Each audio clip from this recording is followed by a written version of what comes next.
Hello and welcome to the PanicCast. My name is Skywalker and I'm here with Super, Yo! Face, Hello. and Cornish. Alright. And we we are here to discuss some of the fresh announcements from Bungie and the just general reaction to the Crimson Doubles event, which was kind of good and bad for me in mixed ways. It was kind of sort of what I expected and kind of took me a bit by surprise. Super, you played quite a bit. What did you think? For the most part, it's an okay change for Crucible as far as an event goes. I mean, it's basically a fun way of switching up elimination. Yes. It focuses more on how a team interacts with one another. With Trials, you could have one person that could lone wolf it and kind of, dictate the flow of the match. Whereas with Crimson Doubles, you live and die by how you and your teammate cooperate and your overall gun skill. Level advantages are disabled in in Crimson Doubles, which means the return of a lot of the Year 1 weapons we saw in Year 1 Trials. Thorn, Icebreaker. Even though Invective's Year 2, you'd still see Year 1 Invectives. I saw quite a few LDRs. I saw about 5 or 6 Praedyth's Revenge. And a whole lot of icebreakers. Pulse rifle. And a whole lot of icebreakers. Icebreakers. Yeah. I think a lot of Sun Singers. Oh yeah, well that's quite similar to Trials anyway. I think I saw more teams of Sun Singers than I've ever seen in Trials. But is that reaction to the buff that you get? Possibly. So does Skywalker, do you want to explain the buff to anyone who doesn't understand it? Yeah. So if anyone who hasn't played Crimson Doubles, when your teammate goes down, you get a broken heart buff, obviously because you're so distressed by their death. That whatever. Carry. Oh yeah, well, what happens at the end of every relationship where you suddenly can run really fast and reload really fast. But also one of the main things is your health regen shoots up, quite ridiculously in comparison. So the Thorn is a popular option because you negate that. Yeah, you negate that, stops the regen. What I think.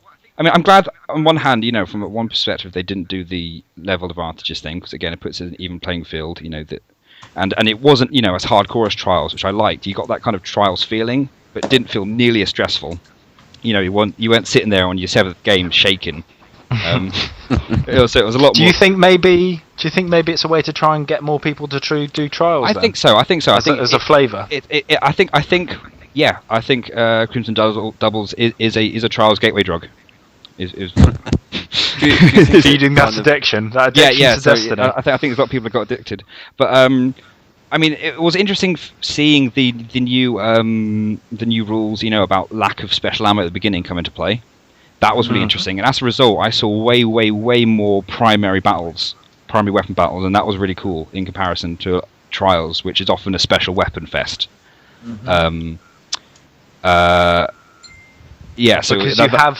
Because compared to with 6s, you have you might have 6 sniper shots, but that might you get if you're good, that'll get you 6 kills. In Trials, especially in 2s, that could be 3 rounds if you're good with it. Yeah, and which is the majority of the game. Yeah. But this is where the unfortunate side effect of having the level of advantage disabled came into fact, because I feel that Icebreaker broke it somewhat because it basically meant that for those people that had it, they had a sniper rifle that could basically tear through anything, and they had all the ammo they wanted, which I think was a bit of a shame in some ways. But I think it was an interesting experiment. It makes it more accessible to the general population, doesn't it? Yeah. If level advantages are enabled, it's the same as your Iron Banner, which I do enjoy, and Iron Banner is a way to keep some of the higher level players interested, because you think, even if it makes only a couple of percentage differences, you can waltz in at 315 and you think, I'm probably going to be higher light level than quite a few people here. Yep. And it does intimidate the lower players. And every now and then you see a 295 and you feel both a little bit sad and a little bit excited at the same time. You're like, I want to see him, and I'm going to dance around, and he's going to shoot me, and I will laugh in his face. And then turn around and punch him, and he'll die instantly. Bounce off my visor, and I will tickle him, and he will die. Going back to like the Crimson Doubles, I think what they kind of intended in regards to like your special weapons is to make it more of a valued like resource, to make like more players go towards that, to set yourself up to actually use them sort of things. Like, you know, if you're sniping, you try and lure people into sniper rallies. If you're shotgunning, you know, you're trying to get people around corners in tight corridors. So it makes you sort of play for that special ammo. And I think that's what it was intended. Yeah. And I think that came through. I mean, when I was playing, when we needed special, or we wanted special, we you know had some clashes and exchanges with the other team over map control to fight over ammo locations. I mean, that's not something you normally get over trials. You don't normally vie for specific bits of the map. Where you fight is relative, you know, to where you're trying to make your push, and that's something that was new and was pretty cool. And I'm kind of looking forward to seeing that in trials. So it's map control, and map controls very specific areas. Yes, yeah. So I mean, you can, and I think even if you have all the special you need, if you're able to deprive the other team of ever getting it, just picking it up just so they can't, I mean, that seems like a pretty good tactic. Yeah, especially if they decreased the spawn times as well, so that actually came into play a little bit more. So, you know, your objective was to go primarily for like your special, and then you know, that's when you're getting teams actually fighting it out a little bit more with their primaries. You know, you're gonna have a couple of people go in to try and get that special. Yeah, definitely. And I think, I mean, that's what was really good about the whole event, is that they tried out a lot of new things. They tried out that, you know, that kind of more accessible trials-esque setup. They tried out the different ammo, and overall, I thought it was some of the most fun I've had in Crucible in quite a while. It was. Yeah, it was just good fun. I mean, the fact that the matches ended really quickly when we came up against a team that were really good, which happened a few times, and they completely walked all over us. The whole thing was over in about 6-7 minutes. All 5 matches, or whatever it is, 6 or 7 matches. Yeah, all of them. Yeah. Okay. I mean, that's interesting. I mean, teams seem to be way more aggressive. I mean, I think that's what you have to do. You have to twice in the 10-11 games you played, of, you know, each of them having 5 rounds or so. But I think if once that person gets that buff, I mean, I've watched a couple of videos of it, but it seems that once that person gets that buff, you've almost got to take him down really quickly, because otherwise they can reposition in somewhere that's really advantageous to them, and unless you can get a lucky headshot off, they can just shoot you, duck into cover, get their health back, jump back out again while you're probably still trying to get your health. Sure, yeah, and you forget about it as well, like, because it's quite new, you forget about it. And there's been times where someone's one shot away, and they duck around a corner, you get around that corner 2 seconds later, and they've regained most of their health. I mean, it's disgusting, and you're just like, damn it, why did I forget about that? But yeah, like, because you have to kind of play those same things in trials, where you just have to tell yourself, do not get into a chase, because they will just regen the health and then outmaneuver you. But you have to really watch the orb, because if they can run in really quickly and then grab that orb and get the other person up, yeah, it turns the tide very, very quickly. Yeah, so again, it makes it interesting, because you have to stay on your toes, because you know, with trials, if you down the whole other team, and even if it's just 2-on-1, you're not normally that worried, because there's not really much they can do. Whereas it really gives you a fighting chance, which again keeps it fun, because you know, if you're a man down, you know, you still got that fun element. Yeah, and if you can get one person down as the final last guardian standing, then you're in a 1-on-1. Yeah, so then you've got an equal chance. Well. Yeah, exactly. Yep. But, you know, but you do get that cool feeling of, I just took down 2 people, and even though you know it's because you kind of had a buff, you still tell yourself that it was great and you feel good about it. I mean, just one thing on a little tangent, but still on the same event. Like, when I went into the tower today, the detail, what they've done with the roses, like, if you actually go up and look at them, the art department have done some fantastic work. Yeah, it's not just it's not just like just a slap of a paint. They've actually gone, right, here you go go do something really good with this. Make the tower look good, even if it is just putting a skin over it. Yeah. And also the actual buff itself, it looks so cool. It does. You got the huge. But it kind of fits. I was listening to someone commenting today, but it fits into the environment. That it kind of stands out that something's happening, but it's not like this jarring thing of, oh, we've just had to put this big X over his head to say he's got this buff. It's like it looks natural but unnatural at the same time. And the whole of Destiny's a bit like that. You've got all these things like aliens, but they look natural in the environment, which that's one of the things. That's a good point. Really, and I'll just speak 30 seconds on this, and I won't get into a too big thing on this. Over the next few months there'll be inevitable comparisons to The Division, but that's one huge thing for me that Destiny has over other games like that, is that even if it's ludicrous, like giant space aliens with space lasers, somehow everything seems to fit and seems like it should belong in the world. Which even say like this new event, there's not a whole lot of content there. They seem to have added a new weapon, one of each type of weapon.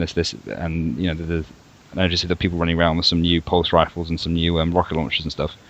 And they added one new game mode, but it's all been done in a very good way. And it was very polished, I thought.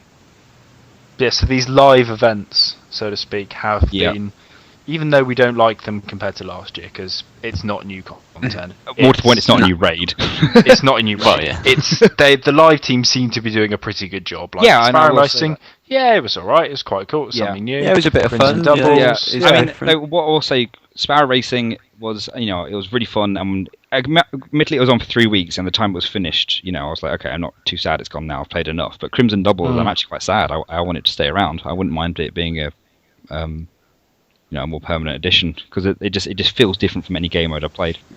I think that's the thing, is what you've touched on. It's a different game mode, and I think when it comes to, at the moment, a lot of people are just holding on to the PvP element of Destiny, and I think that's what we need as well.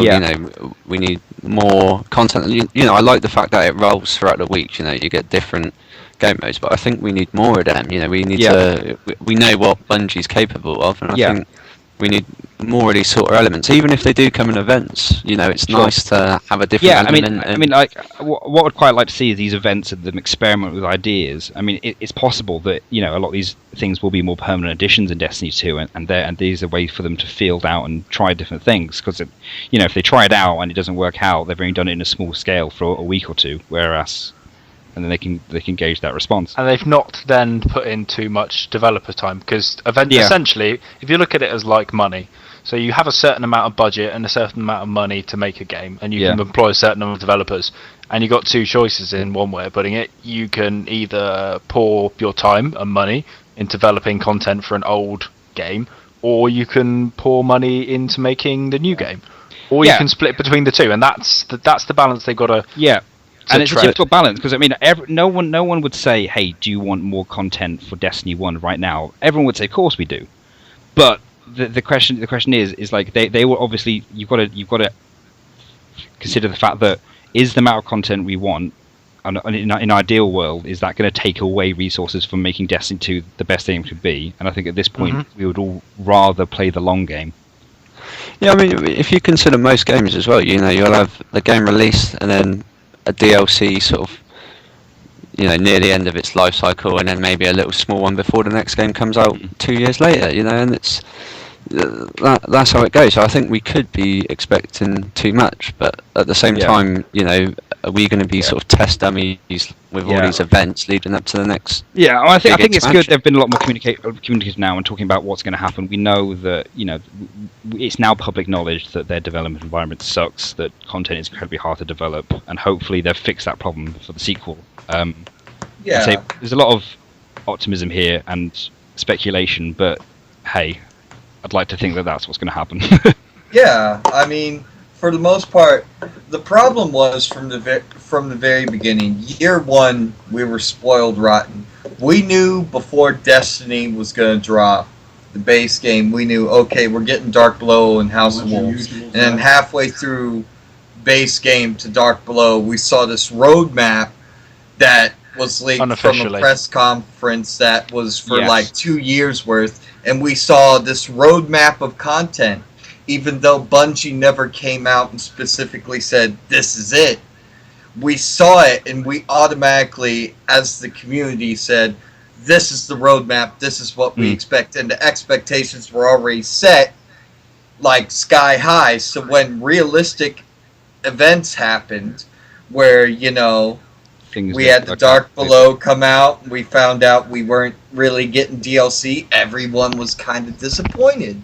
And I think that was the part of the reason that Bungie kind of caught... Yeah, Bungie caught hell for it. So I've got a quick question. What do we prefer then?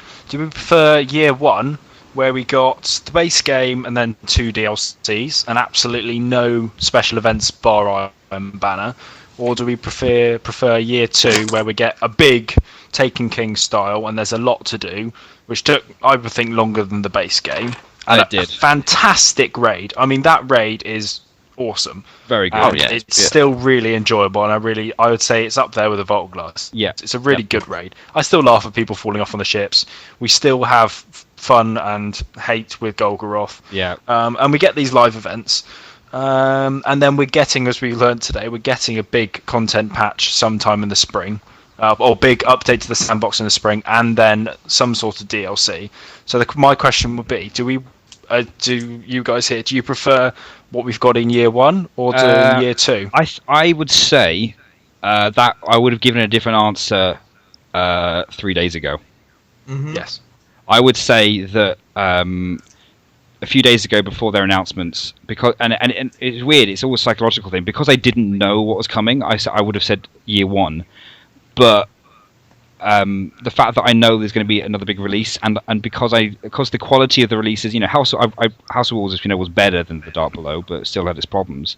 If these content drops, you know, the spring update and then the big one are of the same level as quality of the Taken King, I would take year 2. That's so you know that there's going to be something every couple of months, and hopefully once their live team gets used to it. Yeah, sure. Yeah, exactly. So what about you, Face? What was your gut feeling as of today? I mean, at the moment, year 1, I want a big expansion, but these little events expansion, they just keep me coming back to Destiny at the moment for year 1. You know, I'm in between like playing other games. You know, I'm looking at the new releases, stuff like that, and at the moment, I want year 2 if year 2 delivers what year 1 could have been. You know, like the Taken King expanded on the main story a bit more. I'd like the year 2 to sort of maybe do a few more like I am dying for side I'm quests, dying you know, for build on a some series. I'm dying on a series of missions that are involved about recovering the Queen or something like that. Oh man, I would love that so much. Exactly. But you picked up with Petra and her looking for the Queen, and you know, like the brother, you know, you find the brother, something like that. Yeah. And I think you picked on a good point before. It's totally okay to say I'm going to step away from Destiny. You know, I'm not going to play it for a little while, because people seem to have this idea of I'm done with Destiny. There's nothing here, and then never coming back. That's a silly thing to say. It's okay to say, right, I'm going to play this other game, Division, possibly, and then when obviously, like, when the new content comes out, we're going to be like, yay, new content, let's play that, fantastic. And which we've done in the past, and we can do again. And we'll do again. It's the circle of Destiny. Super, year 1 or year 2, in terms of the content schedules? I would say, even before this info dropped, I preferred year 2 over year 1. Okay.